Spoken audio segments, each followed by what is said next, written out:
نبات ميديا نبات ميديا نبات ميديا نبات ميديا نبات ميديا سلامت خاتتلتي نبات ميديا كمي كنيهم كمي اللهم أبزز اللهم سلامت عنان نعهم يخون نابلنا نلومون كم تلموت استفلالية حسة اللهم مدبات كلنا شير لايك سبسكرايب ناقبرنا دما نزي يوتيوب channel بمعباي كل زكالنا كنقبر دقيمنا دقاقيمنا نتسوع بغتانا بتلومي عدالين يزلنا مدب كنبلينا سناي مكتتال ለመኖርና ለማደግ የኤርትራውያንን ስነልቦና መስበር የኤርትራውያንን አገርነት መካድ የኤርትራውያንን ማንበርከክ አያስፈልገንም። ኣብ ዝሓለፈ እዋናት ንኣካይዳ ኣብየት ወዲ በሻሻ ዘስተውዓሉ ገለ ፖለቲከኛታት ናይ ኢትዮጵያ ከምዚ ንሰምዖ ዘለና ምስ ኤርትራውያን ሓቢርካ ንምንባር ወይ ድማ ንምስራሕ ስነልቦና ናይ ኤርትራውያን ምስባር ኣየድልን እዩ። እቲ ኣፍልጦ ናይ ኤርትራ ዝበሃል ሃገር ኣፍልጦ ኣይህብን እየ ምባል ኣየድልን እዩ። ካልእ ዘየድሊ ተግባራት ኣብ ልዕሊ ኤርትራውያን ምግባር ድማ ብፍጹም ኣየድልን እዩ ብምባል ማዕዳን ምክርን ሂቦም ነይሮም። በምንም አይነት ኤርትራም እንደ ሀገር ሰው ሆኖ ለመኖር ሀገር ለመሆን ለመለወጥ ከፈለጉ ከኢትዮጵያውያን ጋር በሚያስተሳስር መልካም ነገር ግንኙነታችንን በብዙ ደረጃ እንደው ምንም አይነት ያንዱ ሰው ስሜት ሸብረክ ሳይር መኖር የሚቻልበት ሁኔታ ይሄ ካለ ደግሞ ጥፋት አይኑን አግጦ በተግባር አይተነው ባስከፊ ገጽታው አይደለ ከምዛ ዓይነት ክፉእ ኣካይዳ እንተደኣ ኣሎ ኮይኑ ከምዛ ዓይነት መንቀኝነት እንድሕር ኣሎ ኮይኑ ከዓ ትማሊ እንታይ ዓይነት ዋጋ ኣኽፊልና ነይሩ ኣፀቢቕና ንፈልጦ ኢና እናበለዩ ኣብ ዝሓለፈ እዋናት ከምዚኦም ዝኣመሰሉ ፖለቲከኛታት ምክርን ማዕዳን ዝብዎ ነይሮም። በምንኖርበት ሁኔታ ካለን ይህንን ለመለወጥ የበለጠ ጥፋት ደግሞ እየመጣ ወራስ ይህንን ብንለውጥ ደግሞ መልካም ነገር ፊታችን ላይ እያለ ለምን ይሄ እንደሚያቅተን ሁልጊዜ እኔ በእውነት መልስ የሌለው ጥያቄ ሆኖ ያውቃል። እቲ ዝበዝሕ ፅቡቕ ነገር ኣብ ቅድሜና እናሃለዎ ከሎ ስለምንታይ እዩ ኣብየት ወዲ በሻሻ ናብ ከምዚ ዓይነት ክፉእ ኣካይዳ ዝኸይድ ዘሎ ንባዕለይ ከማን ክርዳእኒ ኣይክእልን እዩ ብምባል ብዙሕ ፈቲኖም እዮም ብዙሕ መኺሮሞ ብዙሕ ምዒዶሞ ግን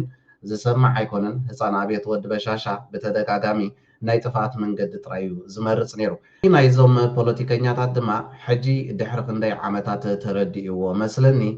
ናብ ስዑድ ዓረብ ብምኻድ ናይ ምሕፅንታ ወይ ድማ ናይ ልመና መልእኽቲ ናብ ስዑድ ዓረብ ኣመሓላሊፎም ኣለዉ እንደ ኣብየት ወዲ በሻሻ ንሱ ከዓ እንታይ እዩ ዝብል ሓቢርና ንረኣዮ ናቕፋ ፕረስ እውን ሸር ዝበልዎ ኣሎ እሞ ሓቢርና ንከታተሎ። ፒፒ ምስ ኤርትራ ኣዘራርቡና ንሕና ደለይቲ ሰላም ኢና ይብል ኣሎ። ጉጅለ ብልፅግና ቅንጣብ ሕፍረት ዘይብሎም ማሪታውያን እዮም። እነሆ ድማ ሎሚ ብመንገዲ ወፃኢ ጉዳያት ስዑድያ ምስ ኤርትራ ሰላም ኢና ንደሊ ዝብል ብሉይ ሽጣራ ሓቲቶም ኣለዉ። ኣሸምባይዶ ጨው ቀትሪ ዝጠለመና ከዳዕ ብፀልማት ዝፈግኣና እውን ፈሊና ነውፅእ ህዝብን መንግስትን ኢና። ሽምግልና ምስታ ንዘራረብ ትብል ናይ ወያነ ለኪማቶም ዝሞተት ሽጣራ ወላ ሓንቲ መፍለይ የብላን። ኩሉ ዓለም ዝፈልጦ ኣብ መንጎ ኤርትራን ኢትዮጵያን ብሸምጋሎ ዘዘራርብ ወላ ሓንቲ ጉዳይ የለን። ከም ንቡር ከም ጎረባበቲ ብዛዕባ ማሕበራዊ ቁጠባዊ ፀጥታዊ ምናልባት እውን ፖለቲካዊ ጉዳያት ዘዘራርብ ጉዳይ ነይሩ እንተኮይኑ ኣብ ክልተኣዊ ምክብባር ዝተመስረተ ልኡላውነትን ሕድሕድ ሃገራት ዘኽብር ንረብሓ ክልቲኡ ህዝብታት ዘገልግል ክኸውን ነይርዎ። ናይ ካልኦት ኣጀንዳ ሒዝካ ንካልኦት ከተሐጉስ ተረፍ መረፎም ከተለቕምፅን እቲ ዝሕዝንካ ፅቡቕ ንዝገበረልካ ህዝብን መንግስትን ጠሊምካ ብዘለዋኻ ዕድል ዓይኒ የብለይ ስኒ የብለይ ተቋሚርካ ምስ ተበላዕካ ሕጂ ኣብያትን ርድኡንን ምባል መን ይኽሰምዓካ? እቲ ዕድል ሓንሳቢ ነይሩ። ካብ ታሪክ ዘይመሃር ናይ ደንቆሮ ናይ ህፃውንቲ ፖለቲካ ክትፃወት ዝኸትካዮ መንገዲ ሕጂ መምለስ እንተለዎ ንዓኻ ንገድፎ።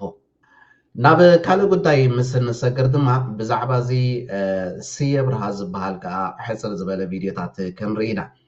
ስየ ብርሃ ኣብ 2020 እንታይ ኢሉ ይዛነብ ነይሩ? ኣብ 2026 ከእንታይ ኢሉ መፂና ኣሎ?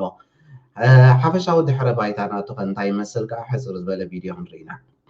أنت إساس أدمد في له سب زعبا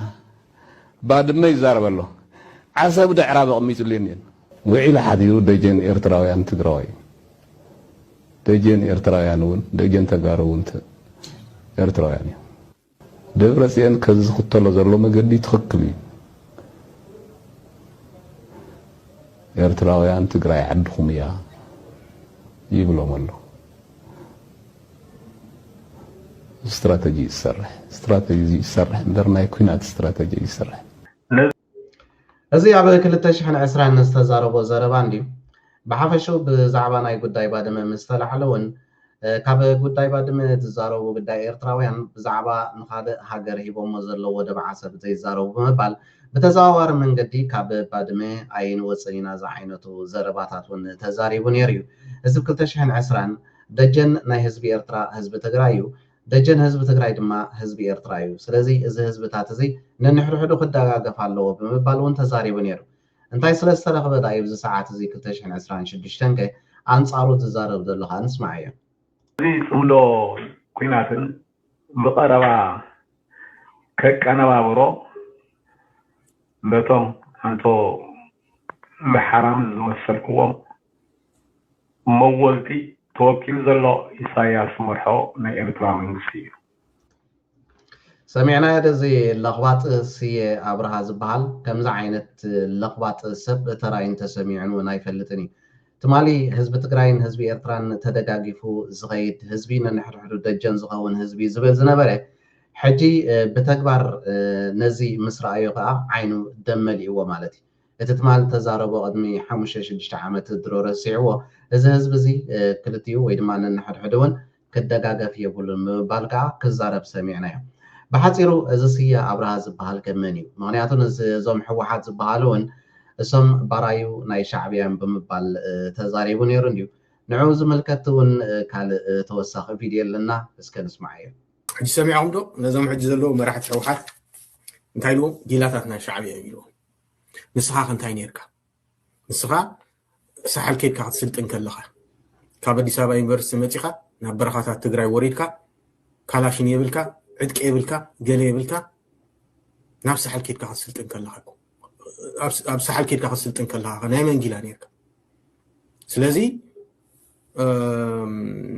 አስገደ ገብረ ስላሴ ሐቁ ማለት እዩ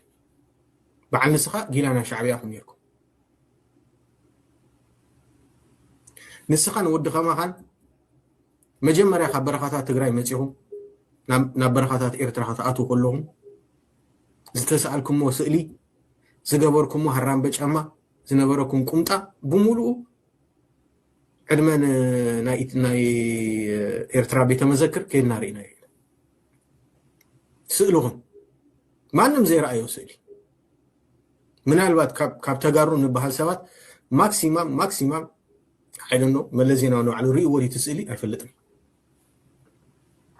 انا ግን አስመራ ኸይደር እዩ አው ኮፊልካ ጀነራል ፊሊጶስ መምርሕ ኸበካ ከሎ ወልሓንቲ ዕድቅ ዘይነበረካ حرام በጌርካ ቁንጣ ጌርካ ጀነራል ፊሊጶስ ሓፍበል ኮፍበል ክብለካ ከሎ ንሕና ሪኢና ዮ ትስእሊ ንመን ይኻ ትቆሽሾ ዘለኻ ንመን ይኻ ትዕሶ ዘለኻ تمسكين والحنت تاريخ زي فلت ما نسيت تقرأ زكو يتعال تصقم تقرأ كوز تاريخ زي فلت كوين يروح زي ما تعرف زكو بتقرينيا تترجمه على حد هاي سكولون إلمنترن ناي تقرأ تمرتبيت including عمين برسي تعمي زقرب بزغانة سيا أبرها كلها ناون نافلطو كخننا أب إثيوبيا أب سلطان أب زنبورو لجزيون أب زبننا حوحات ويدما إهادك زبهال أبو تخصيصون بمتفقة ويدما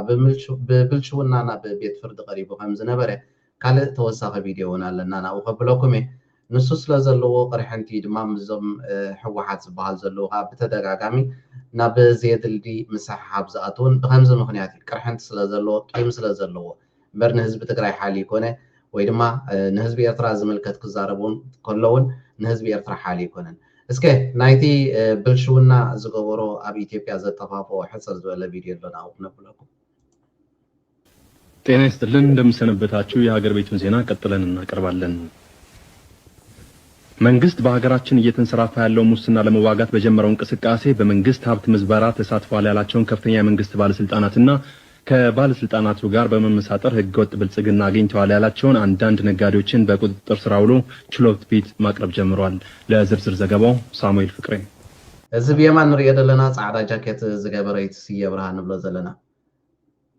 ሰሪዑ ተታሒዙ ኣብ ቤት ፍርድኻ ኣቕሪቦም ነይሮም ይወደግ ማለት እዩ እዚ ቅርሕን ስለ ዘለዎ ወይ ዓዕ ዝብል ዘሎ ብማሕበራዊ ሚድያ